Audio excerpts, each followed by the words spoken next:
Let's talk about the state of democracy, the top issue for Americans after the economy and inflation. After the 2020 election, President Trump's campaign and others filed 62 lawsuits contesting the results. Judges, including those appointed by President Trump and other Republican presidents, looked at the evidence and said there was no widespread fraud.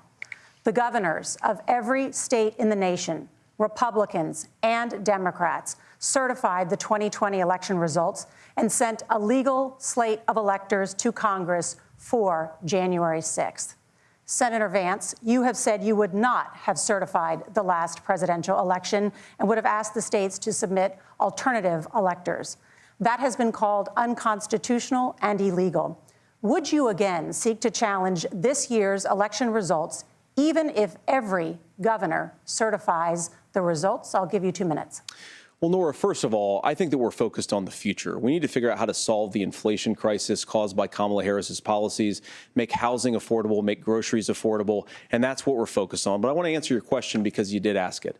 Look, what President Trump has said is that there were problems in 2020, and my own belief is that we should fight about those issues, debate those issues peacefully in the public square, and that's all I've said, and that's all that Donald Trump has said. Remember, he said that on January the 6th, the protesters ought to protest peacefully. And on January the 20th, what happened? Joe Biden became the president. Donald Trump left the White House. And now, of course, unfortunately, we have all of the negative policies that have come from the Harris-Biden administration. I believe that we actually do have a threat to democracy in this country, but unfortunately, it's not the threat to democracy that Kamala Harris and Tim Walz want to talk about. It is the threat of censorship. It's Americans casting aside lifelong friendships because of disagreements over politics. It's big technology companies silencing their fellow citizens. And it's Kamala Harris saying that rather than debate and persuade her fellow Americans, she'd like to censor people who engage in misinformation. I think that is a much bigger threat to democracy than anything that we've seen in this country in the last 4 years, in the last 40 years. Now, I'm really proud, especially given that I was raised by two lifelong blue-collar Democrats, to have the endorsement of Bobby Kennedy Jr. and Tulsi Gabbard, lifelong leaders in the Democratic coalition. And of course, they don't agree with me and Donald Trump on every issue. We don't have to agree on every issue, but we're united behind a basic American First Amendment principle that we ought to debate our differences. We ought to argue about them. We ought to try to persuade our fellow Americans. Kamala Harris is engaged in censorship at an industrial scale. She did it during COVID. She's done it over a number of other issues. And that, to me, is a much bigger threat to democracy than what Donald Trump said when he said that protesters should peacefully protest on January the 6th. Governor? Well, I've enjoyed tonight's debate, and I think there was a lot of commonality here. And I'm sympathetic to misspeaking on things, and I think I might have with the senator. Me too, man. There's one though that this one is troubling to me, and I say that because I think we need to tell the story. Donald Trump refused to acknowledge this, and the fact is that I don't think we can be the frog in the pot and let the boiling water go up. He was very clear. I mean, he lost this election, and he said he didn't. 140 police officers were beaten at the Capitol that day, some with the American flag. Several later died. And it wasn't just in there. In Minnesota, a group gathered on the state capitol grounds in St. Paul and said, we're marching to the governor's residence and there may be casualties. The only person there was my son and his dog, who was rushed out crying by state police. That issue and Mike Pence standing there as they were chanting, hang Mike Pence. Mike Pence made the right decision. So, Senator, it was adjudicated over and over and over. I worked with kids long enough to know, and I said as a football coach, sometimes you really want to win, but the democracy is bigger than winning an election. You shake hands, and then you try and do everything you can to help the other side win. That's what was at stake here. Now, the thing I'm most concerned about is the idea that imprisoning your political opponents, already laying the groundwork for people not accepting this. And a president's words matter. A president's words matter.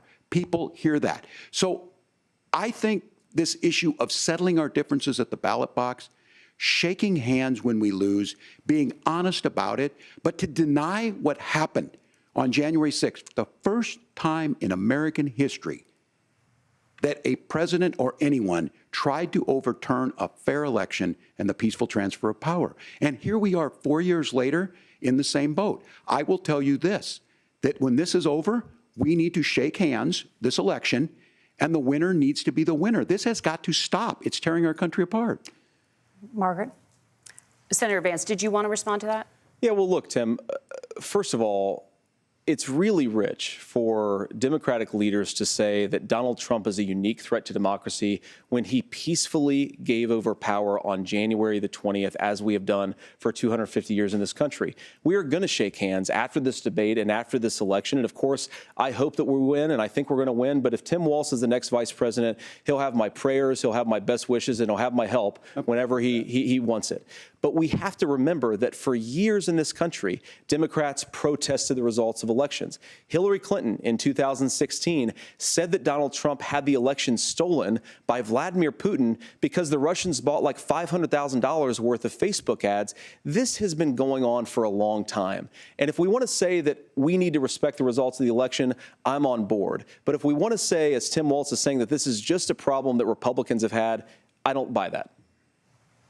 Governor. January 6th was not Facebook ads. And I think a revisionist history on this. Look, I don't understand how we got to this point. But the issue was that happened. Donald Trump can do it. And all of us say there's no place for this. It has massive repercussions. This idea that there's censorship to stop people from threatening to kill someone, threatening to do something, that's not censorship. Censorship is book banning. We've seen that. We've seen that brought up. I just think for everyone tonight, and I'm going to thank Senator Vance.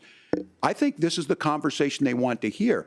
And I think there's a lot of agreement, but this is one that we are miles apart on. This was a threat to our democracy in a way that we had not seen. And it manifested itself because of Donald Trump's inability to say. He is still saying he didn't lose the election. I would just ask that. Did he lose the 2020 election? Tim, I'm focused on the future. Did Kamala Harris censor Americans from speaking their mind in the wake of the 2020 COVID situation? That is a damning non-answer. It's a damning non-answer for you to not talk about censorship. Obviously, Donald Trump and I think that there were problems in 2020. We've talked about it. I'm happy to talk about it further. But you guys attack us for not believing in democracy. The most sacred right under the United States democracy is the First Amendment. You yourself have said there's no First Amendment right to misinformation. Kamala Harris wants to use the power of government and big tech to silence people from speaking their minds. That is a threat to democracy that will long outlive this present political moment. I would like Democrats and Republicans to both reject censorship. Let's persuade one another. Let's argue about ideas, and then let's come together afterwards. You can't yell fire in a crowded theater. That's the test. That's the Supreme Court test. Tim, fire in a crowded theater. You guys wanted to kick people off of Facebook for saying that toddlers shouldn't wear masks. Senator, the governor does have the floor. Fire in a crowded theater.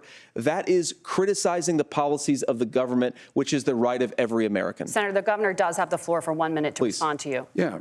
Well, I don't run Facebook. What I do know is I see a candidate out there who refused, and now again, and this, I'm pretty shocked by this. He lost the election. This is not a debate. It's not anything anywhere other than in Donald Trump's world. Because look, when Mike Pence made that decision to certify that election, that's why Mike Pence isn't on this stage. What I'm concerned about is, where is the firewall with Donald Trump?